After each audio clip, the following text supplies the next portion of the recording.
Hi, this is Pechstein with Move Into Action, and I am re-recording the session that I did for the Soroptimist Women's Show in Hutchinson, Kansas, because the audio taken from the actual show had so much background noise in it that it was very difficult to listen to for any length of time and to decipher what was said. So I've decided to go ahead and re-record this session that I did here in my home studio, so that way the club will be able to use this as you see fit, since I told you that I would go ahead and provide that audio. So I want to make sure that it is a quality recording that you're getting. And because of the background noise that was there, I'm going to go ahead and re-record this, and then you can use it how you would like to.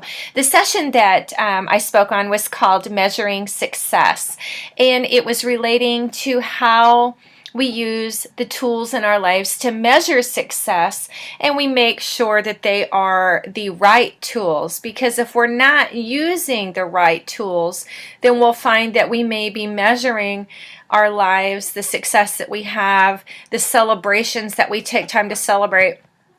They may not be measured accurately, and we may be missing out on a lot of things, thinking that we've not been as successful as maybe we wanted to be or should have been. And so using the right tools is absolutely essential as we're looking at how much success we've had in our lives. We need to make sure that we're using the right measurements, units of measurement. When we start to talk about success, the first thing I like to do is identify specifically what it is that we're talking about. And so we ask, well, what is success? Because in order to measure it, we need to know what it is. Success is something that usually we define by measurements. It's a goal set. It's how we've reached it. We're looking at ways of measuring our progress towards it. And so our measurements are recorded with instruments. We have to have some way of measuring the amount of success or the strides that we've taken to work our way or become closer to achieving the success that we're looking for. So we have to have some unit of measurement in order to make these recordings with. And so we will use instruments to measure success and record those specific measurements. Now, success, when we're using those measurements and so forth, it also proves our progress toward it, so that we can see how far we've gone or how far we've come since we first started a journey or first took our steps towards something that we said we wanted to do or achieve or move toward. So success, when we measure it, it helps us prove our progress. The other thing that it helps us do is it contributes to our view of our self-worth. Because as we're moving toward our goals, as we're making progress in our lives, we begin to see that we have made contributions, and those contributions add up and help propel us forward, help move us closer to our goals. So when we look at success, we can use these measurements to be a powerful thing. But they're powerful in good ways and bad ways, and it depends on how we use them, how we're measuring our success, as to whether we're seeing our success in a good way or whether we're seeing our success in a negative way. What I mean by that is, if we're not using the right tools to measure our success, we may get a bad measurement. We may be looking at it and saying, I haven't made success at all, when in fact we have. We're just looking at it from the wrong viewpoint. Our perspective is not correct. So we think we've not made any success in our lives. We've lived our whole life and just not ever really done anything. But, well, yes, we have. We're just using the wrong tools to measure our success by. So we don't see how successful we've really been. We don't see how far we've actually come in our lifetime, and we think we've not been successful when actually we have.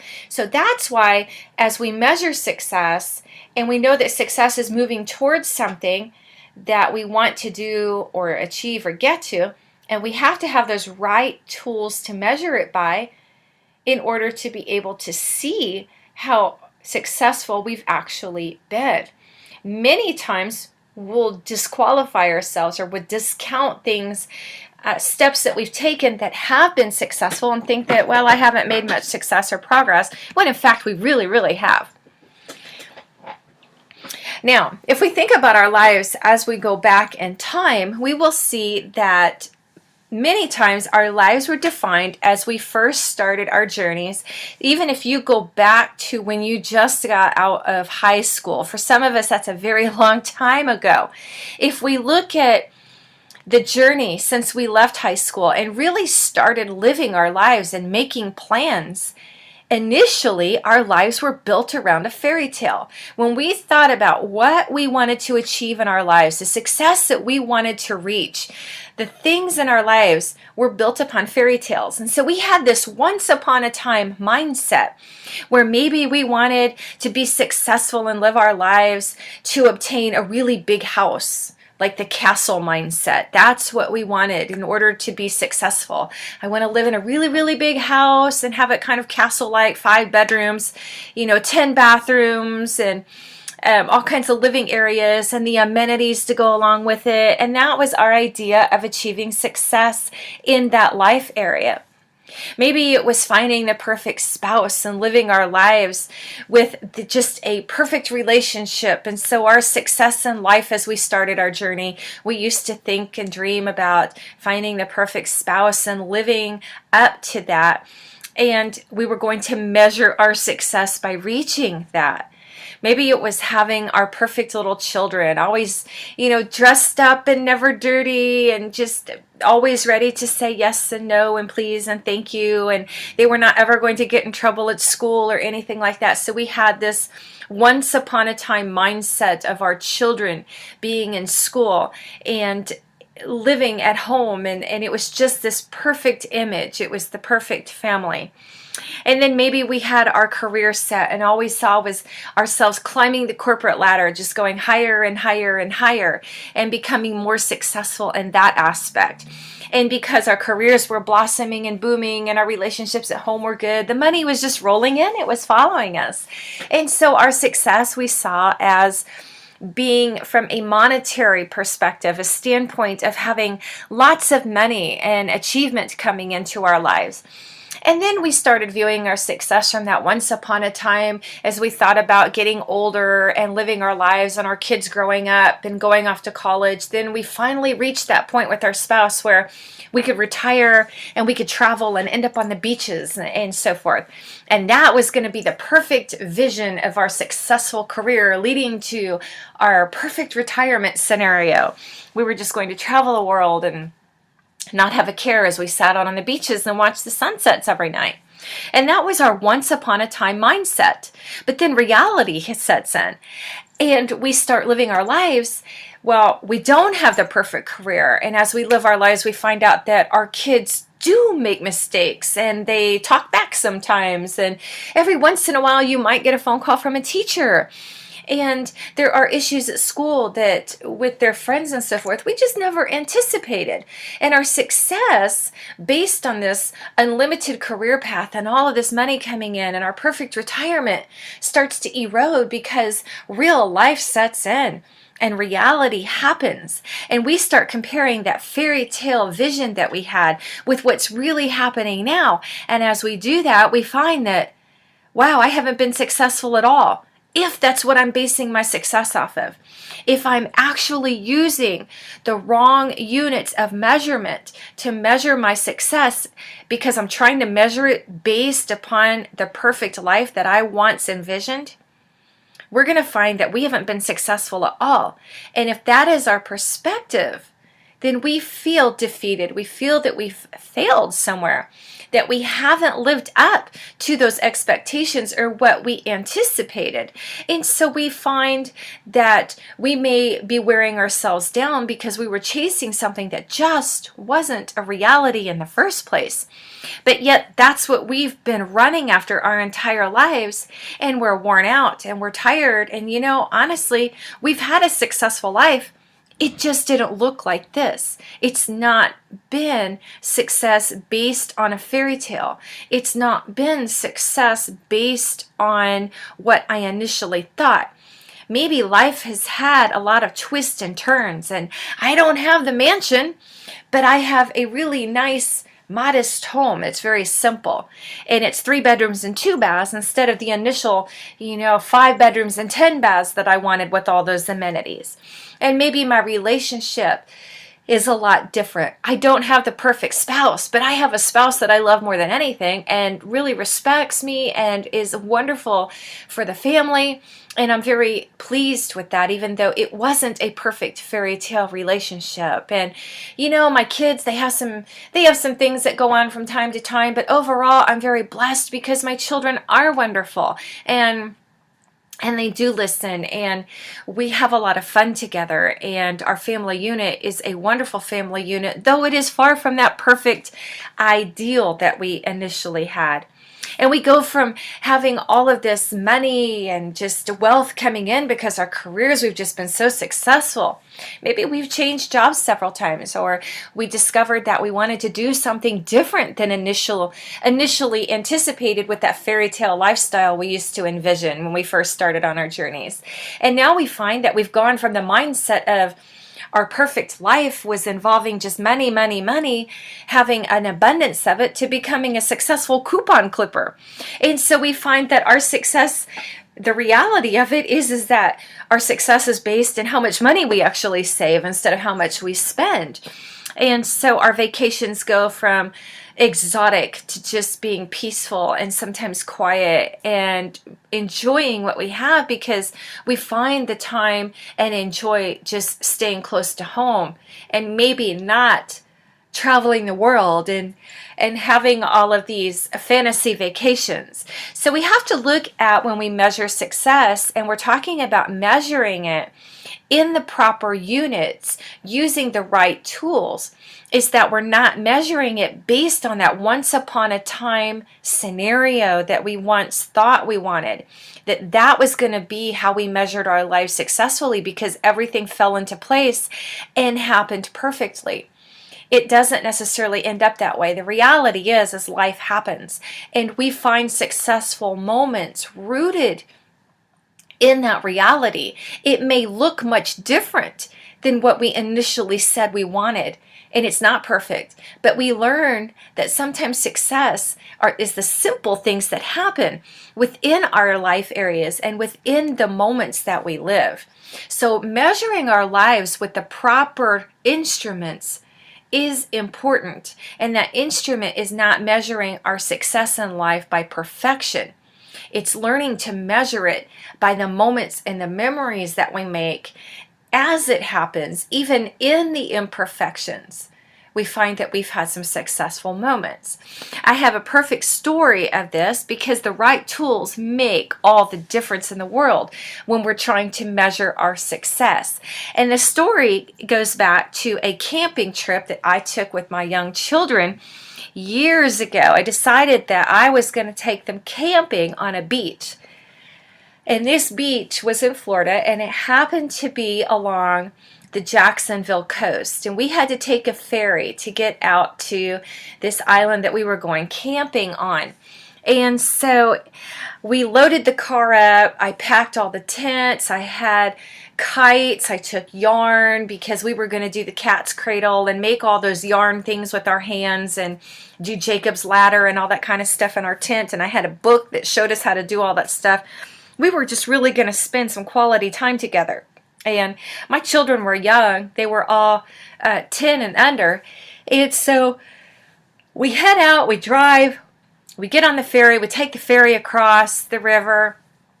We get out to the campground, we get checked in, we set the tent up, we're pulling everything out.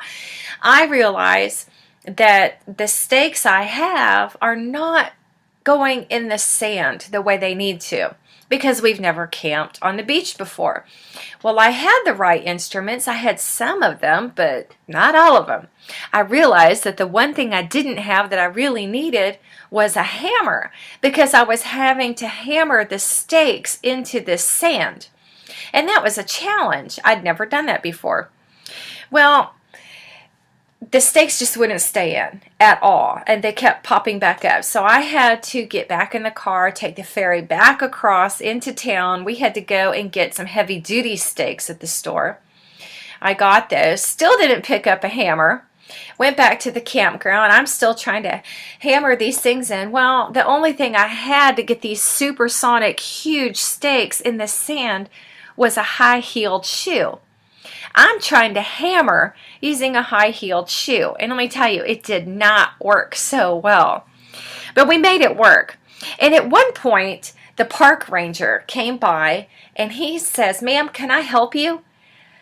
And I realized that he's sitting back there in his truck just watching me hammer away at these stakes, trying to get them into this sand on the beach to get our tent to stay and not blow away in the wind. Because it was a windy weekend, and it happened to be extremely cold. Now, I had planned on this trip being a success because I didn't think in Florida that the weather forecast was going to hold out. I thought it's not going to be that cold. We'll be fine. It was freezing, and we were miserable, and we just wanted a shelter to get out of the wind. So to keep the tent from blowing away, I'm trying to hammer those huge stakes in the ground with a high heel. With this park ranger parked behind me, I'm sure he was just laughing. And he's watching me do this and asking if I need help.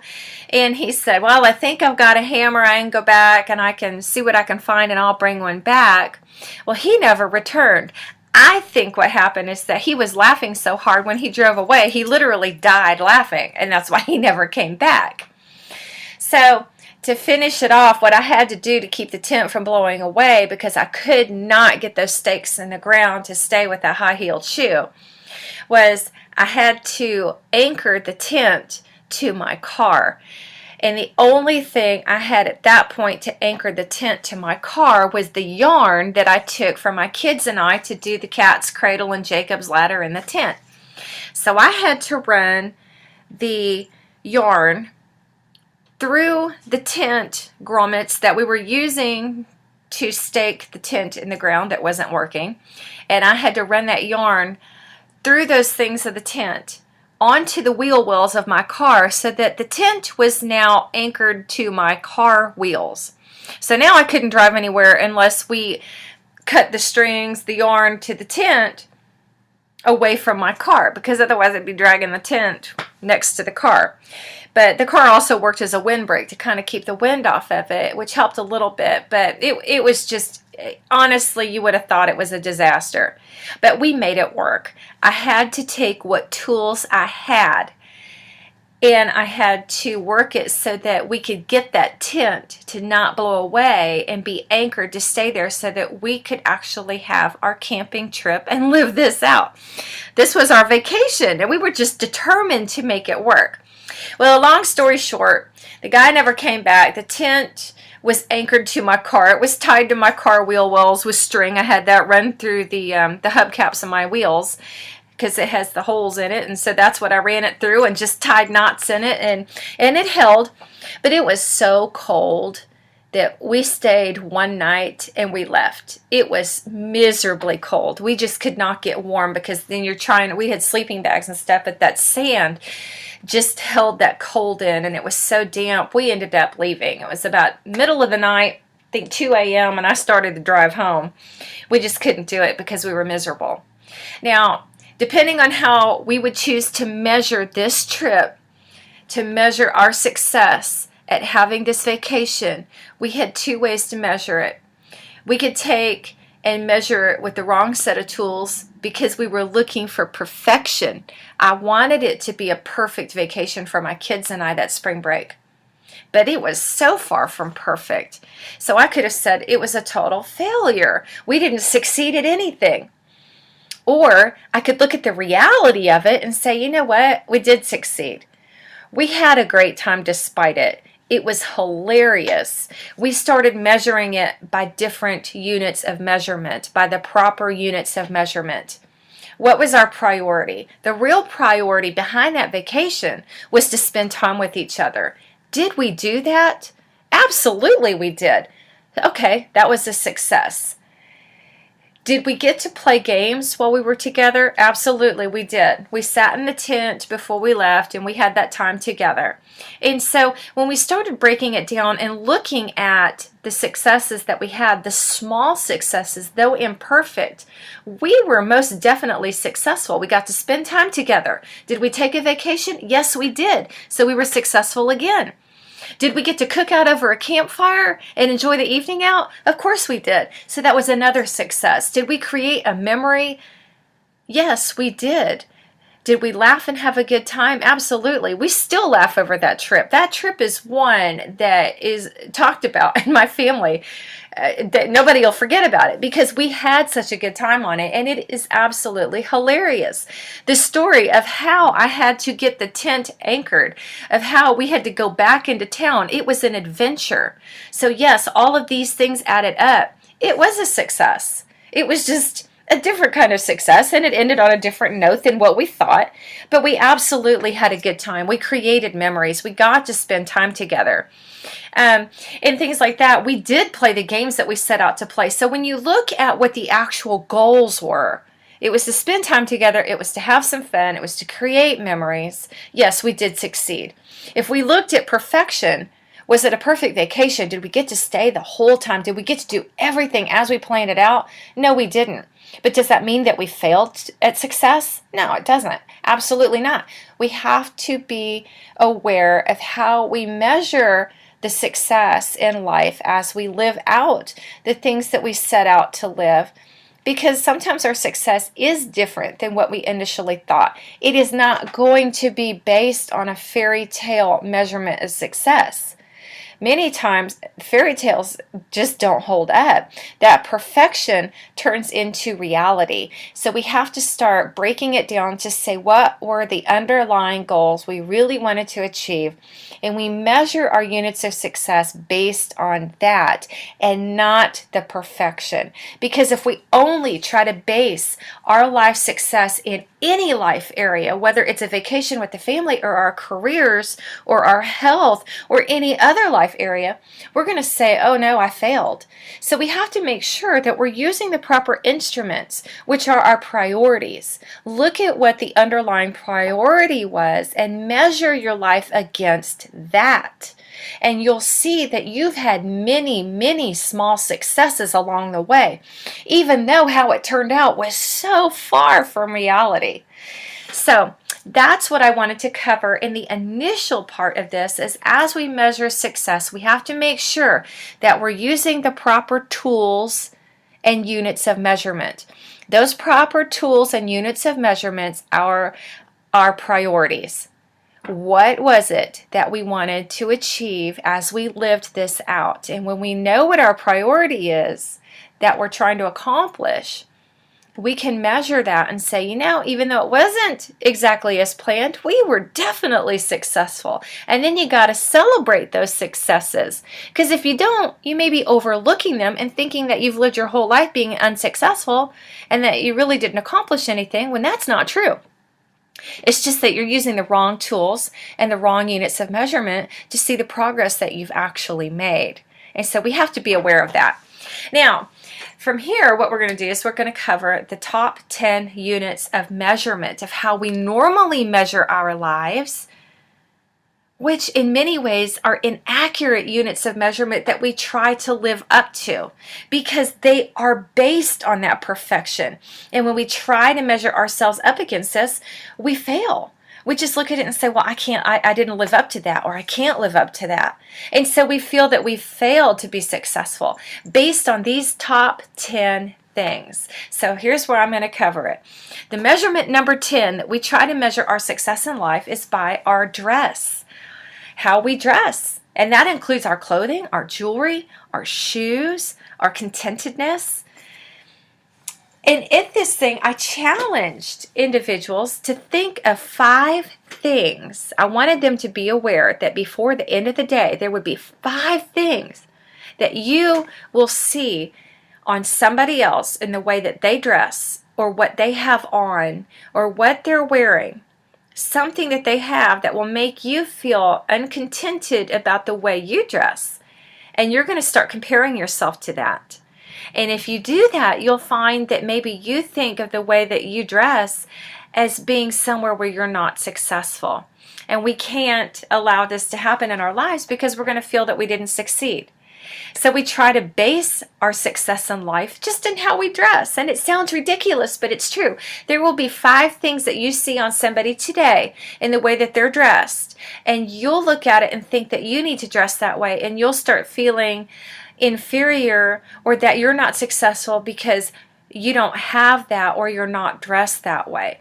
And I can guarantee there'll be 5 things every day that we'll see that we'll compare ourselves to in the way that somebody else is dressed. Because we're going to look at what they're wearing. We're going to look at their clothing, their shoes, their jewelry. And we're going to say, oh, wow, I want that. I want that. And somehow we begin to believe that if we have that or if we dress that way, that we'll be successful.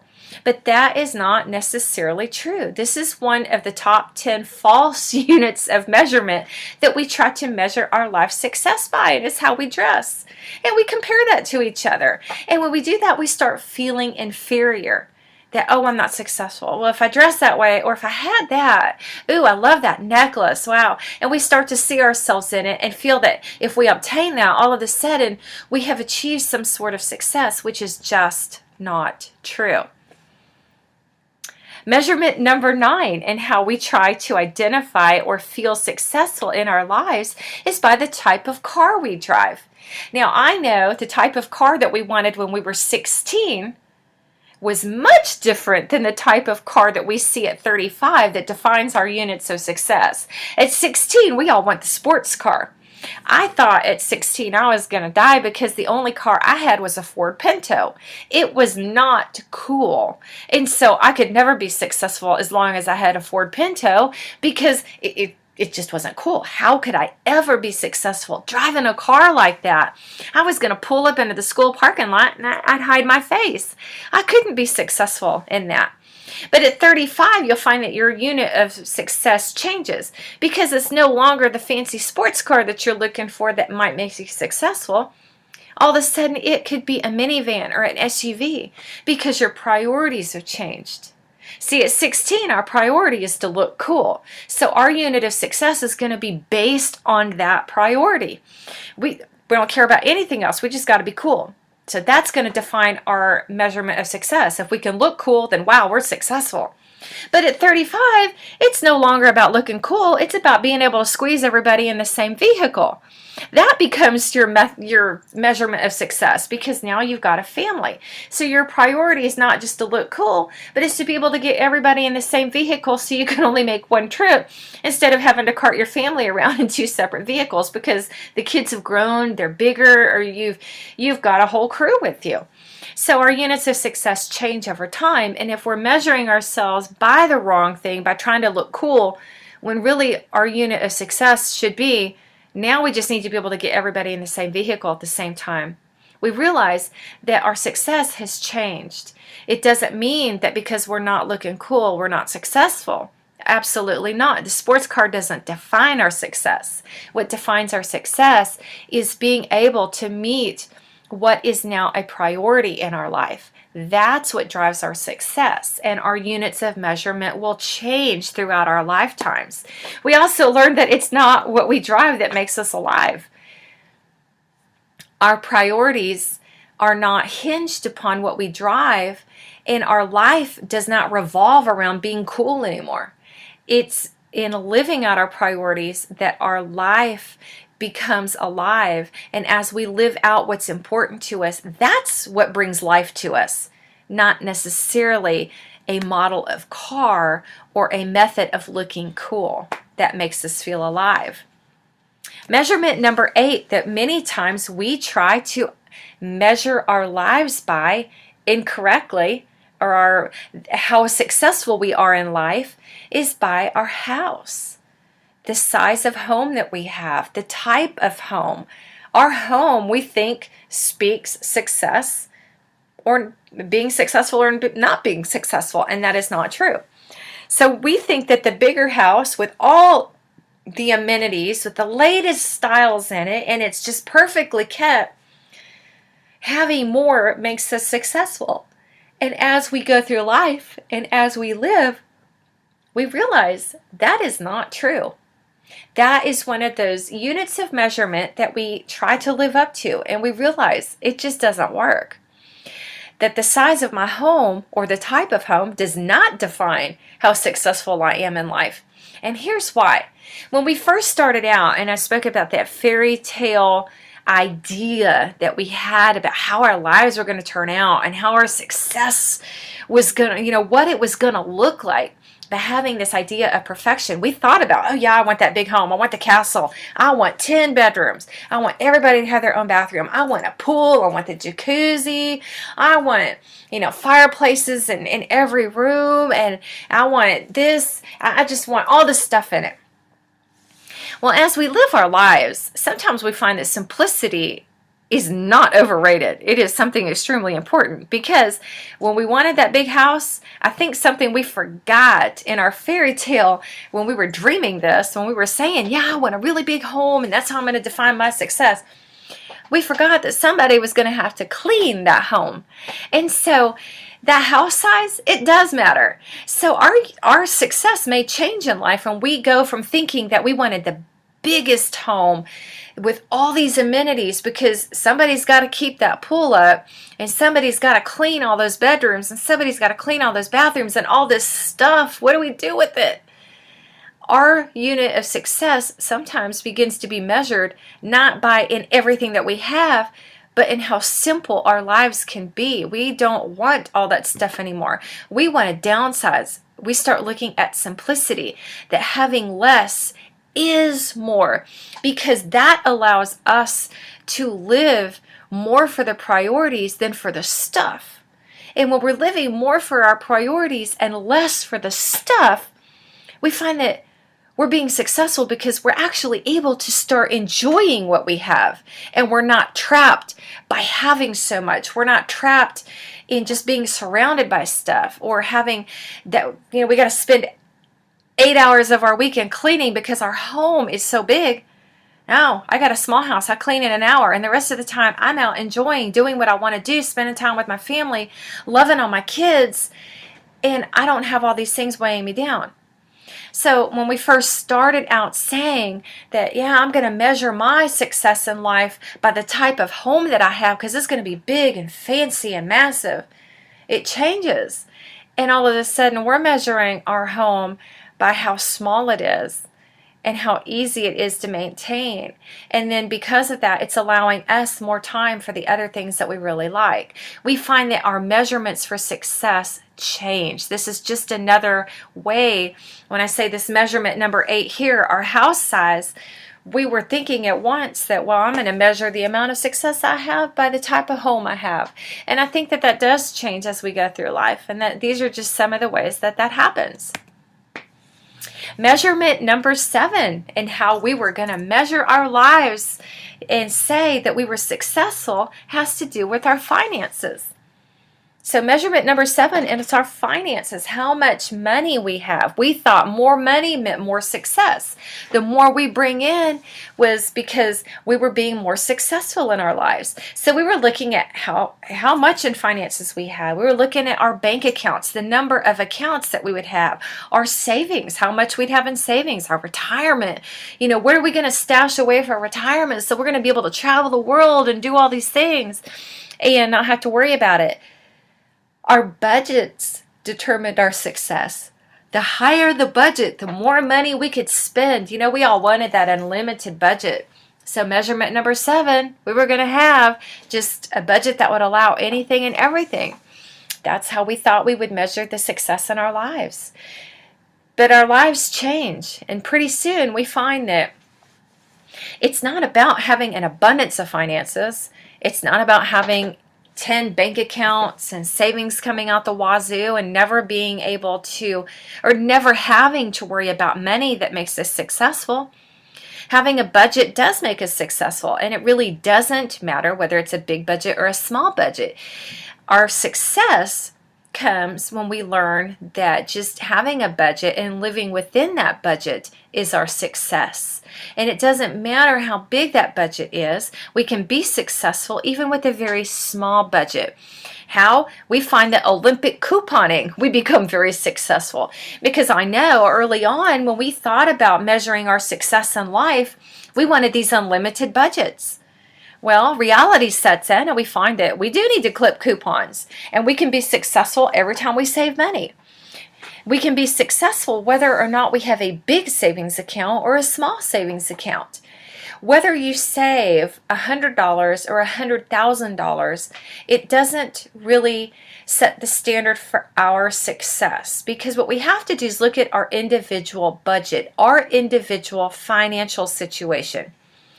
If all you have is $100 to put in savings and you put it in savings, you are successful. If you have $100,000 and you put that $100,000 in savings, you're still successful. If you only put $100 in savings because that's all you have, it doesn't mean that you're not successful in your finances. It just means that your financial picture is different than somebody else's who has more. But it doesn't mean that you're not successful because you're putting what you have into savings. You're putting any amount into retirement is successful. If you are working toward a goal, but you're living within your means with what's available to you, that's success. It doesn't have to. Success doesn't only come when you have $1 million to put away. Whether you got $1 million or $100, if you are doing something with that, and you're saving and you're budgeting and you're clipping coupons and you're living within your means, that is success. It doesn't matter what the number is. What matters is what you're doing with that. So when we measure our units of success, when we measure the success that we're having in our financial areas in life, we have to get away from the mindset that we have to have a lot of money in order to be successful. We don't have to have a lot of money. It depends on what we're doing with the amount that we have that makes us successful. So here again, this is where measuring our success in life using the proper tools becomes so important. Because we would look at it and easily we could look at this and say, oh, I'm not successful because I only have a savings account with $100 in it.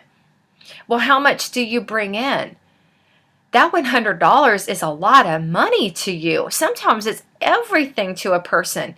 And if you've taken everything and put it in savings, you've really been successful. Congratulations. So it's not how much we have, it's just what we do with it.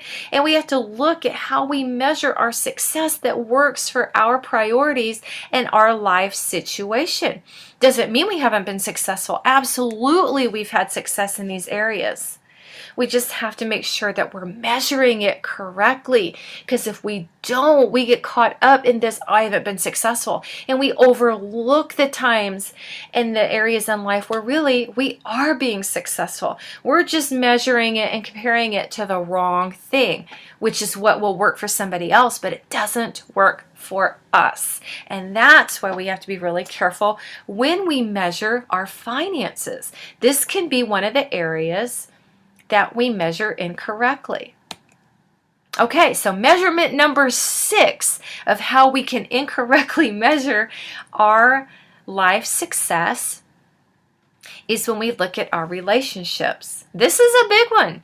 We all thought we were going to have a perfect marriage, and we were going to have those perfect kids, and we were going to live like the Brady Bunch, where everything just worked out. Our lives were designed by Disney because we were going to live a perfect little life. We were going to have a perfect little family that did the perfect things all the time. It's the Leave It to Beaver kind of mentality.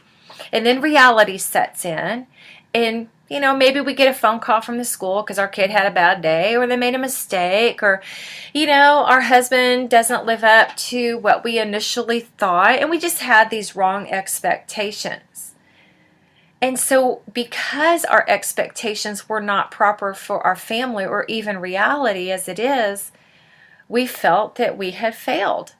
We didn't see the success. But that's not true. Our relationships will be unique, and they will look much differently than what somebody else's will.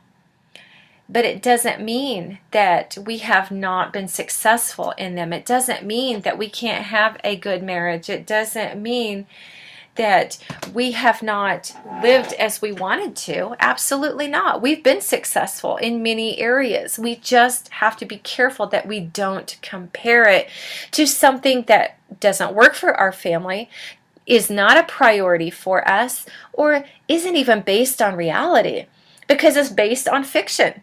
And many times we see that. We try to live up to a script, and our lives are not scripted. They are absolutely unscripted. That's why TV is not a good unit of measurement. Don't compare yourself to TV families. Don't compare yourselves to other families, because our lives don't happen as a script. They happen, and a lot of times we're reacting to things. And it doesn't mean that our lives are not going to be successful. They are. Our relationships are going to be successful. But there are going to be challenges within those relationships. Success is just sticking with them, with our families, with our kids, with our spouses, to work through those obstacles and challenges. That's where the successful relationships come in. It's not having a perfect anything. It's being able to stick together and work through those challenges that we find the success in our relationships. And we find, honestly, that our relationships are strengthened because of that. So we have to be very careful when we're trying to measure our relationships against what we would think would be successful.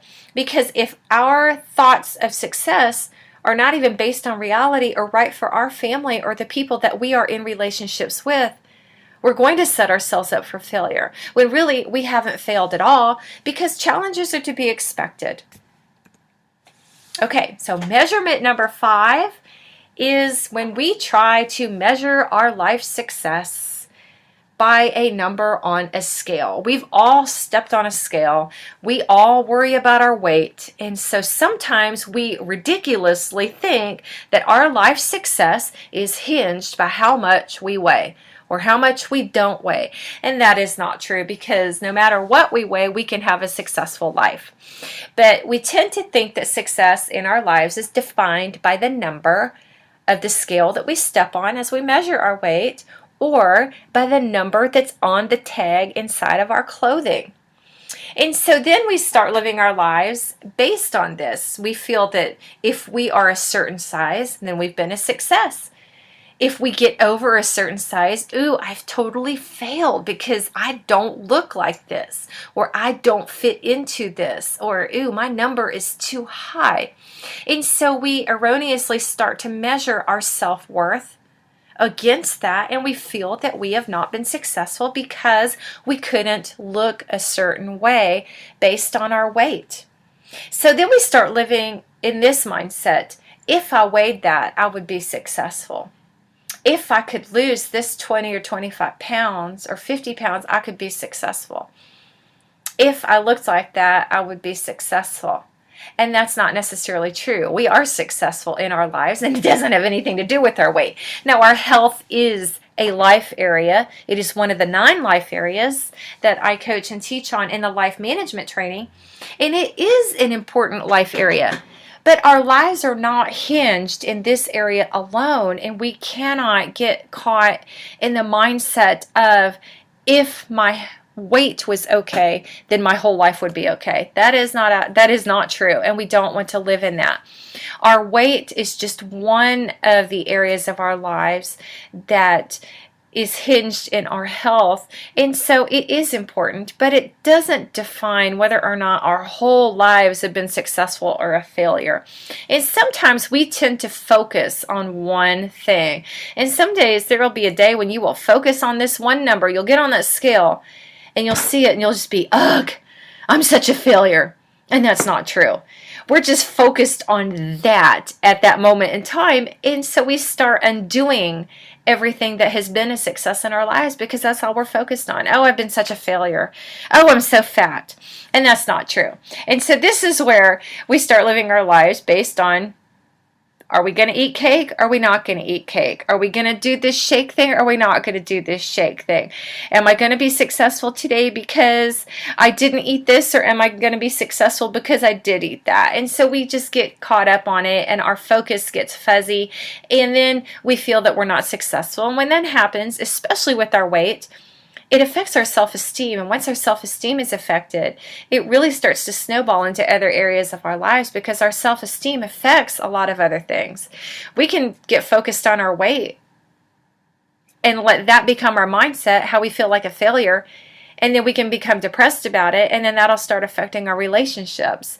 So when we talk about having the perfect relationships and so forth, it's funny how all of this kind of works together, and it can touch and feed those other life areas of where we feel that we've been successful or not successful. If we feel terrible about our weight, all of a sudden, oh, we've just been a failure everywhere. Nope, I've just failed at everything. And that is not true. So when we measure our success based on our weight, we have to be careful that we are being true to the successes that we've had in our lives. Not every success in life has been attached to our weight. Very little of our success in life is actually attached to our weight.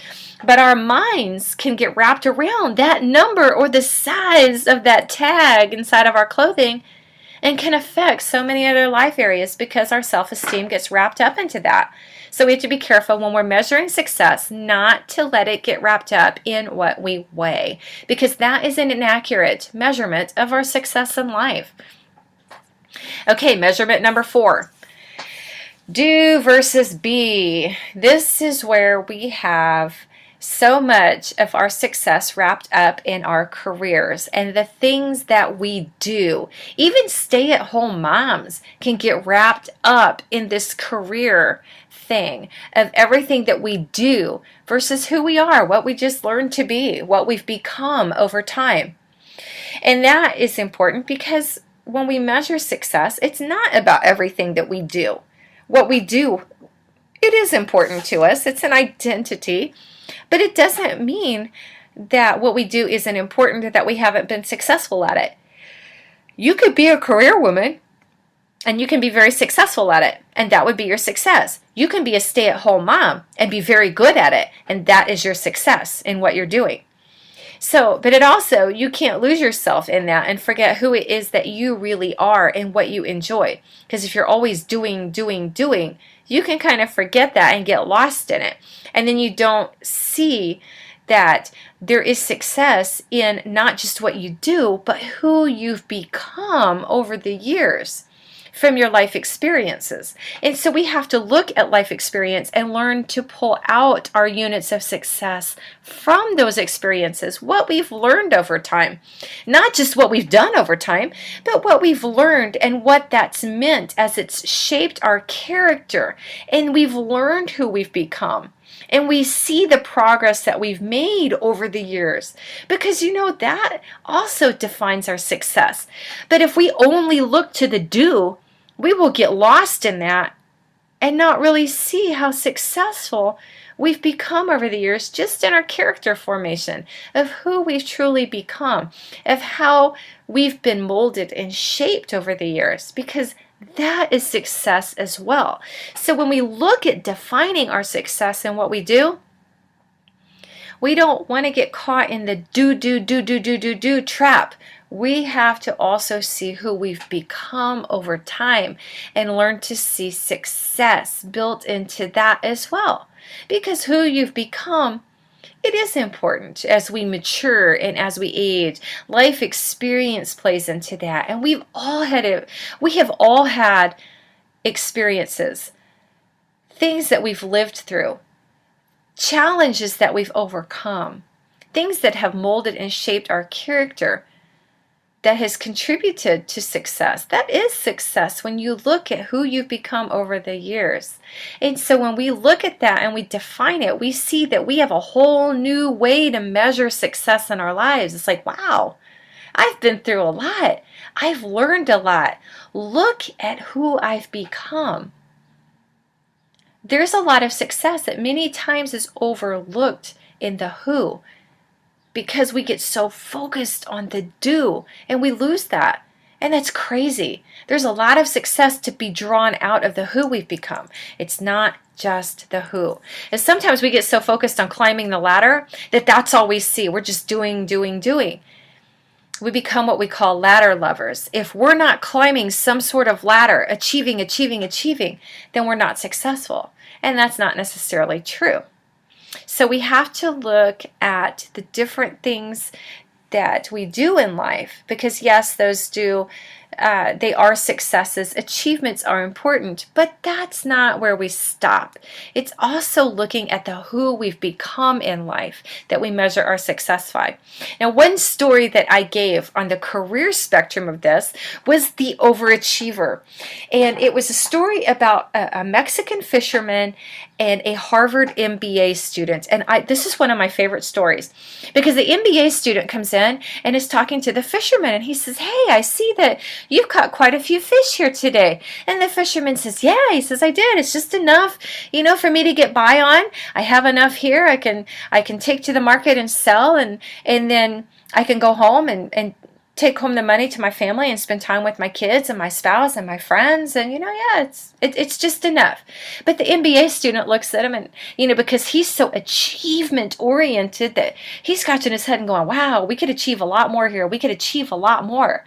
And so it's all achievement based. So he says, "You could catch even more fish, and we could get you a fleet of boats, and then you could have a whole operation here, and you could open a whole manufacturing plant, and you could actually can fish, and then you could get into the business of shipping it out, and then you could become a distributor, and then you could send all of those to market, and then as you do all that, you could eventually get to a point where then you could sell all that, and then you'd have enough money to take all these fancy vacations, and then you'd have time to spend with your family and everything else."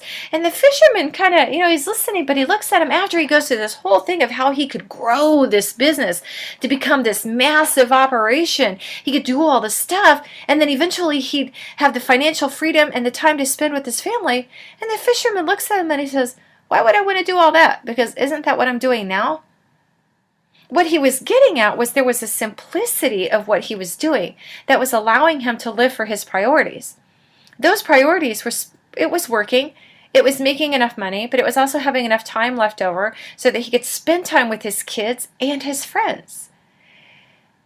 But the other person was so achievement oriented that all they saw was you could do this, you could do that, you could do this, and it would lead to this, and it would get bigger and bigger and bigger and bigger, and then eventually you could sell it all off to get back to the simple.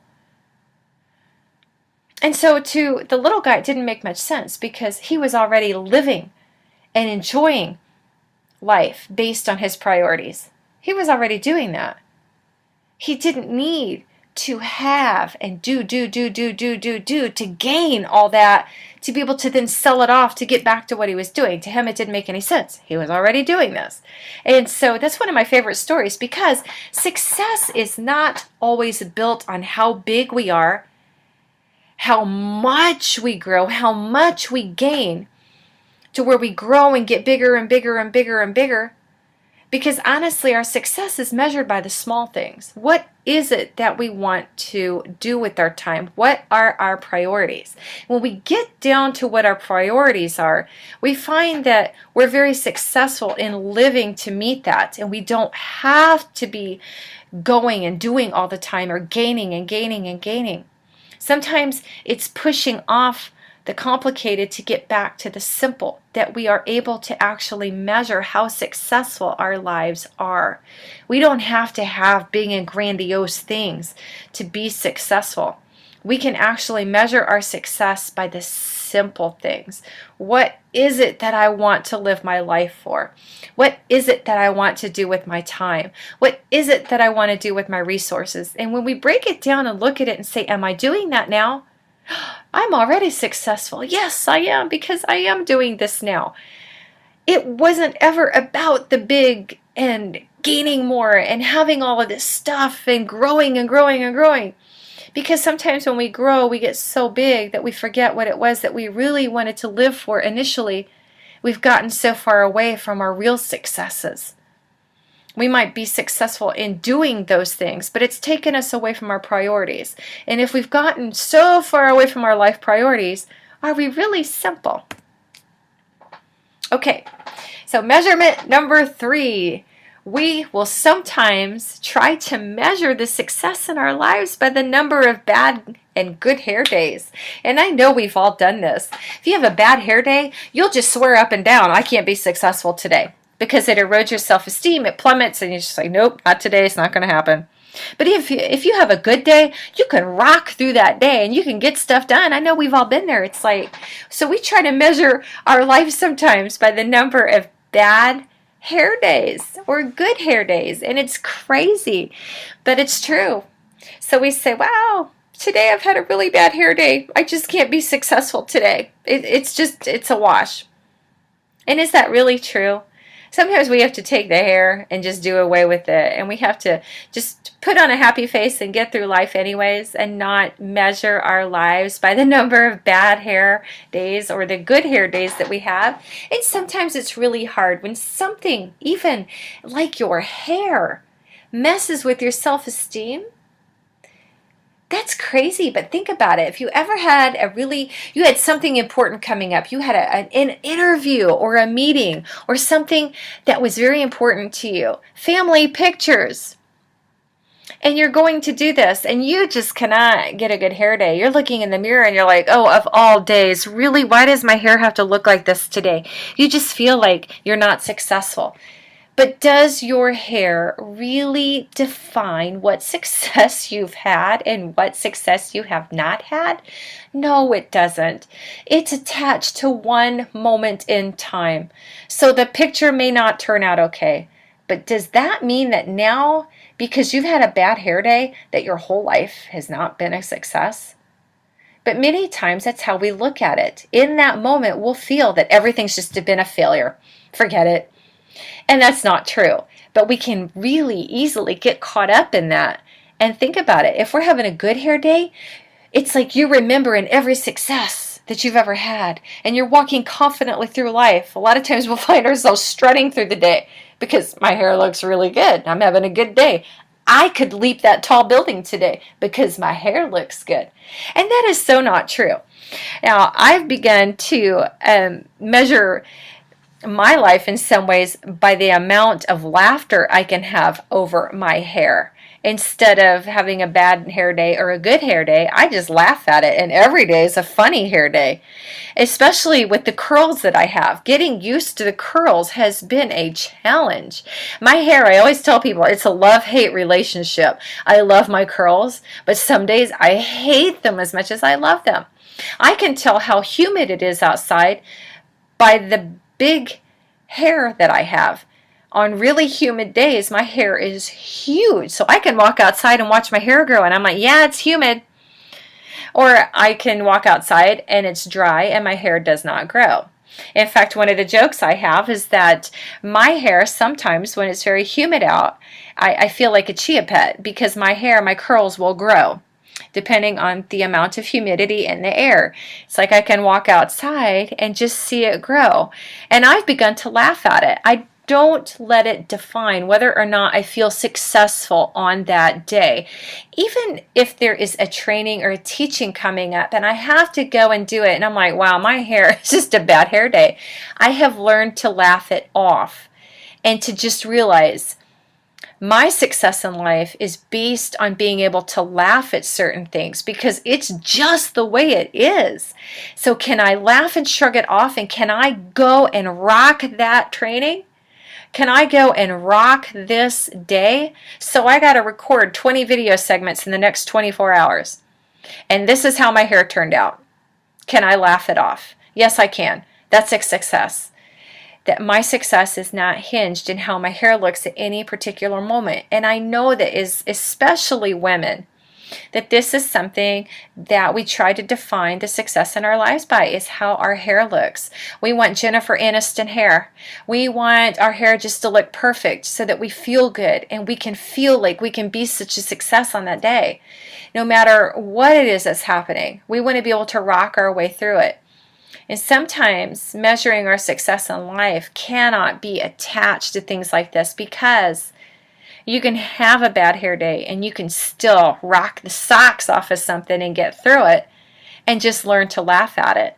So on those bad hair days, our measurement of life success can be in our ability just to laugh at it and be like, this is just the way it is, and learn to embrace it and run through it anyways and do the best we can. That laughter comes in and plays into it, and we find we've got more success in our lives than we ever thought possible, just because we can base our perspective off of our ability to adapt, to laugh, to not feel bad because, well, it's a bad hair day, or I guess I'm going to look goofy today, whatever. We just work our way through it and find that we can be successful even in those awkward moments, just because of how our perspective helps us deal with it and get through it. Measurement number 2 is how much people like us. We try to define our success in life by how many people like us. And when I say like, it is based on our clout, on how much people like us on social media or our Facebook pages or Twitter, how many people retweet me or how many people like what I'm saying.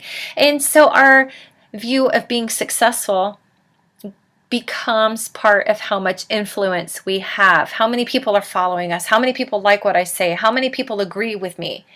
And we can't base our life success off of that, because when we're measuring our units of success, it is individual.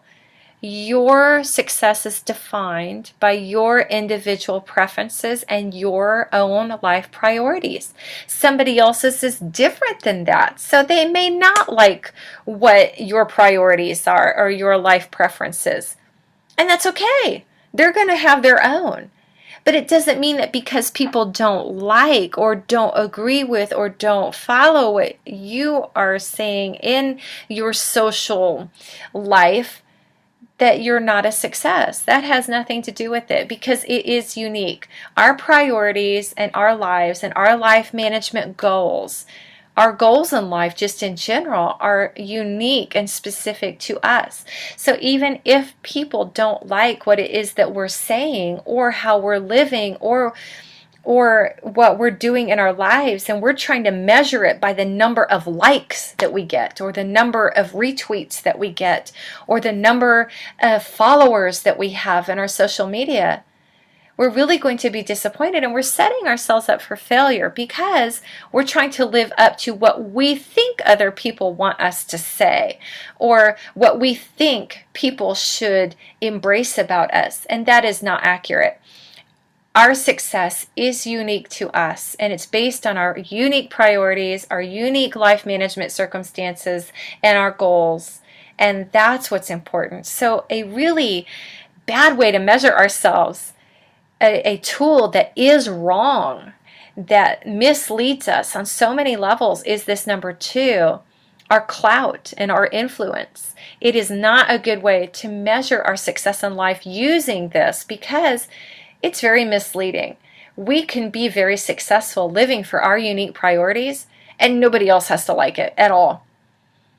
They just don't. And that's something that's very difficult for us to take, because we want everybody to like it. We want everybody to be comfortable with it.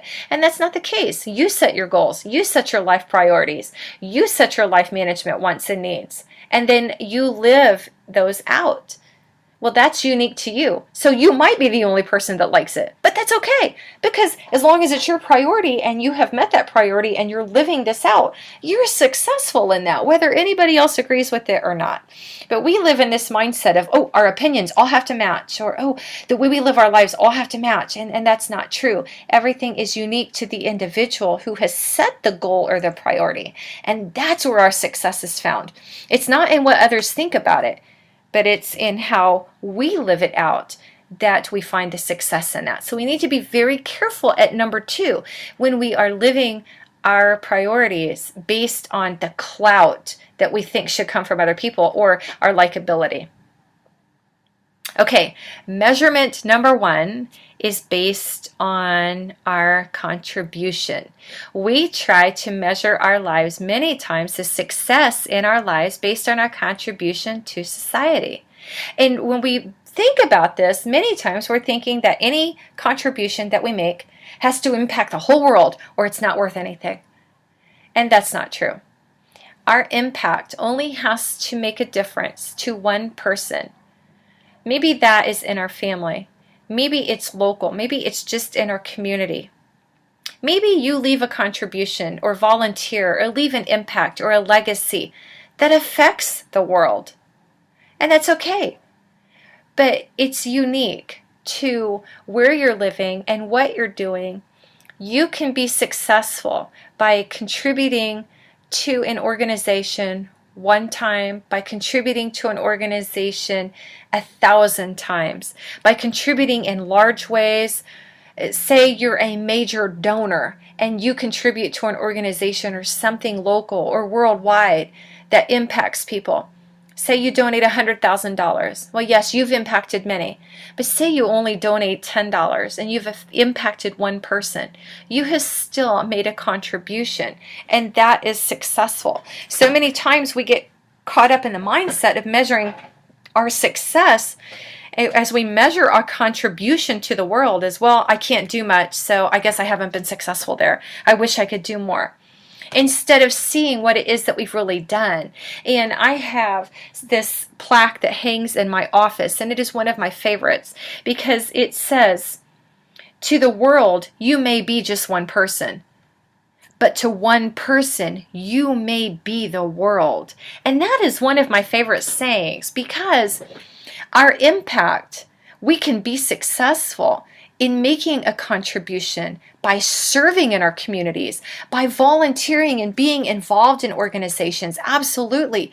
Whether we have affected one person or 10,000 people, it all matters. And that is success.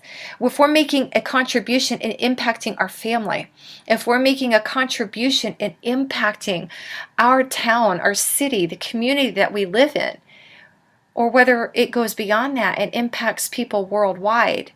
Sometimes we don't even know how much impact we've had in the world until after we've gone. We don't get to see it. But it doesn't mean that we have not been successful in impacting the world. So sometimes if we compare ourselves, it's like, wow, I've only volunteered in Hutchinson, Kansas. And how much of an impact have I really had?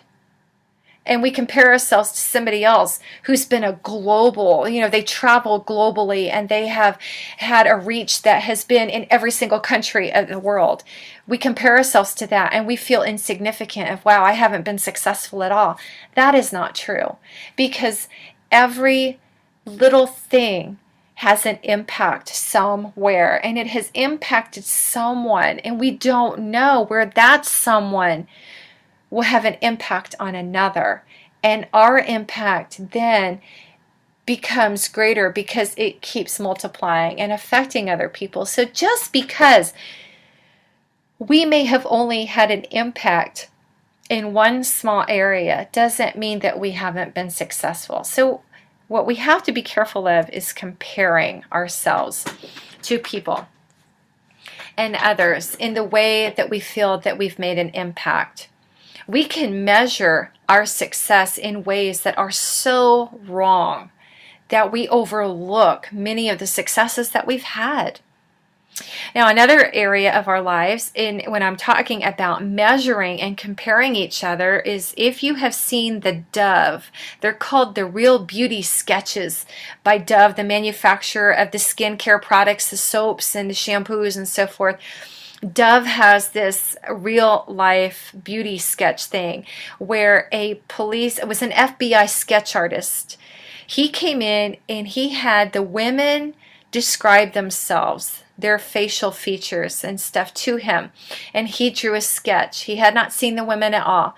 Then they had another woman who had just had met these women, come in and describe them. And he drew another sketch of the same women based off of their interpretation of their looks. And guess what? The women, when they described themselves, were very harsh on themselves.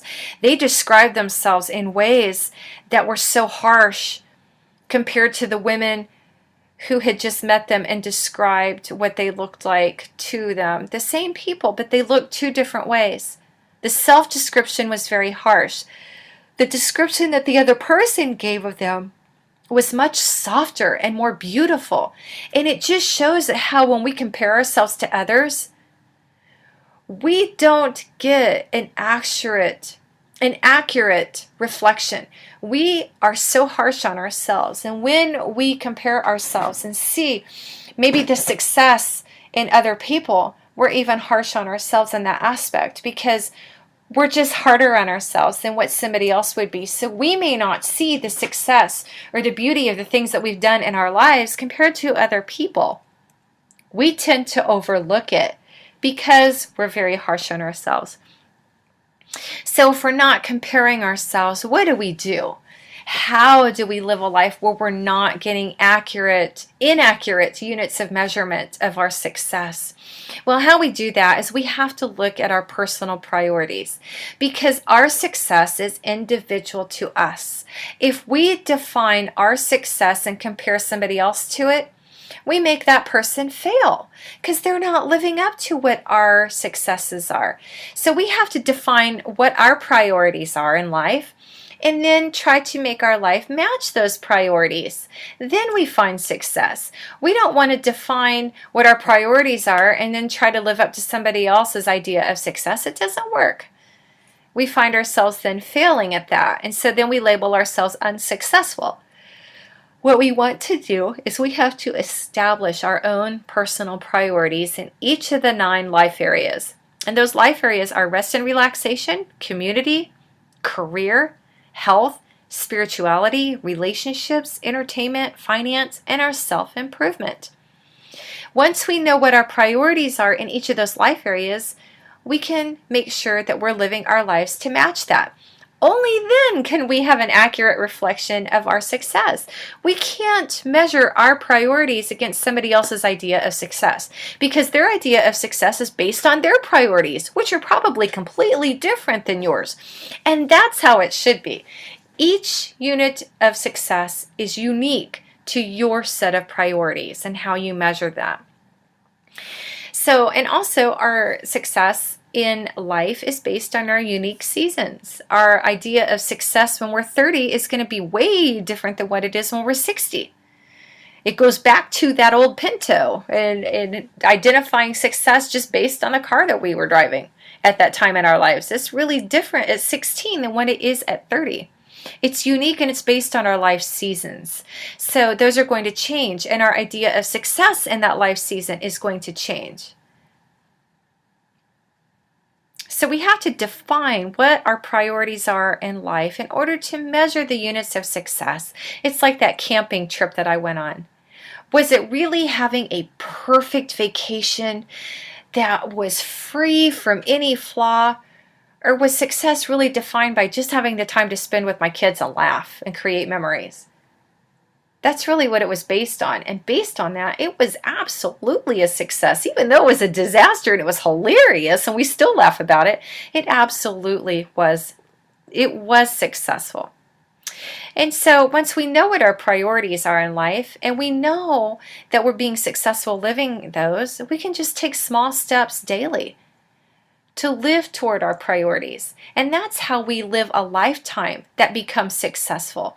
Success is not just one moment that we're going to measure in our whole entire lives. It's not. We're going to measure our success by small steps that we take daily. And anytime we're moving towards our goals, anytime we're moving toward our life priorities, we've been successful. That is success. And that's how we live a life of success. Success is not just a one-time thing that just magically happens. Success comes when we take small steps daily to live out our life priorities and look back and say, you know, my life wasn't perfect.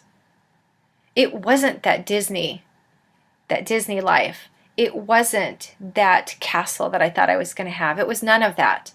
But my life has absolutely been successful because these were my priorities. This is what was important to me. And I lived each day taking small steps to get there. And that's what we need to define our lives by. Not by these top 10 things, the amount of influence we have or likability. the number of good or bad hair days, of how much we weigh or how much we don't weigh, or the size of the tag that's on our clothing. By having perfect relationships or a perfect home or the fanciest sports car or the high-powered career, climbing that corporate ladder so high that we couldn't even begin to see what our goals were initially. If we try to define our lives based on those top 10 ideas that we think define our success, we can end up greatly deceived and think that we're not successful, when all along, when we really look at what our priorities were, we had actually been more successful than we ever dreamt that we could be. So that's how we have to make sure that we live a life measuring our success by using the proper tools, because only then will we really see how much success we've actually had. If we're using the wrong tools, we're not going to see any of it. We'll totally miss it and think that we failed, when in reality, we've been successful all along. Well, that was this presentation of measuring success by using the right tools, and I hope that it's something that you enjoyed. Again, this I had to re-record because the recording from the Soroptimist Women's Show had so much background noise. It was a great show, and there were so many people present that it just happened to pick up all of the background noise of all the individuals that were visiting and going to the health fair and so forth. So this is a re-recording of that, and I hope that this has served your needs. If you have any questions or anything additional that you would like to learn about life management, the information is available at moveintoaction.com. And if you have a question, feel free to shoot me an email or contact me there at the website. I would be really excited and more than happy to answer any questions that you have on either defining success or talking about success or talking about your life management and life priorities, so that you can live a life of measuring your success by gaining an accurate measurement by using the right tools. So I hope you've enjoyed this, and if you have any questions, feel free to contact me. Thank you, and I really enjoyed doing the show.